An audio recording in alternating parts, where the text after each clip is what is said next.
जाने मन तू कहाँ है? मैं घर में हूँ राजा। तो जरा बाहर आ जा। क्या हुआ राजा? चल गेहूं काटे।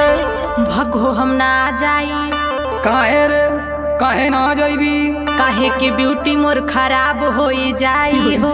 कटी ना गेहूं तलिया के खियाई हो। जेली आयल हवे उहेला के खियाई हो।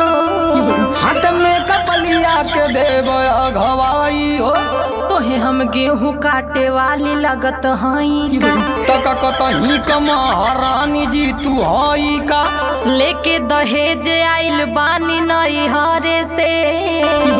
हाथ लतियाई के भगाई देहब घर से। देखा कुछ हो कला हमसे न होई कटिया हो।